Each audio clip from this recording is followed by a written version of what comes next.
So yun guys, kaya kung makikita nyo ay natutulog pa ako at dito ay magigising na nga ako guys. Yan, kita nyo naman na aking kakagising ko lang. Yan, pabangon na ako at nag-iisip kung ano ang gagawin ngayong araw na ito. At ito nga ay guys, ay nakapag-isip na ako at lilinisin ko muna ang aking hinigaan. Titiklopin ang aking kumot. Ayan guys, sipag lang.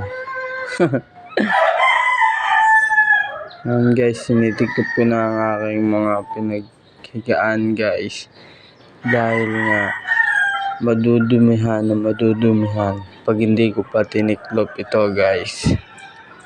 Yan, okay, pagpag mo.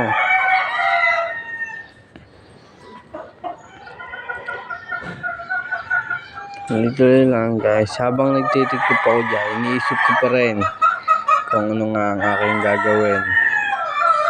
Kung magpapatuka na ba o magwawalis sa labas guys. Ayan, at ipapasok ko na nga sa kwarto ang aking kama guys. Yung dito nga ay nagulis na lang po muna ako guys, dahil nga sa madumi ang aming harapan. Kung makikita nyo, wala na po kayo masyadong makita dyan na dumi guys, na dahon, dahil ninalis ko na bago ako mag video guys. Tamang sipag lang si JM oh. Pero sa kanila hindi nagagawa yan.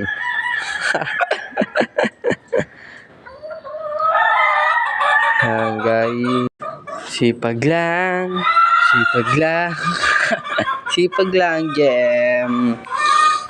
Ayan nga guys, kung naririnig nyo ay may mga natilaok na manok, dyan po yan sa may loob guys. Dahil bawat sulok po ng farm na ito ay may manok guys. Sobrang dami po ng manok dito. Hindi po nawawalan ng manok, mga panabong at mga inahin, mga babae. Siyempre guys, di pa kami makapagpalahi ngayon dahil busy ang aming boss. Kaya hindi niya masikaso ang mga manok. Yun nga guys. At ito ay tapos na ako magwalis. Sinalubong naman ako ng mga tutang makukulit. Ayan, kita nyo yan guys, mga walang balahibo yan.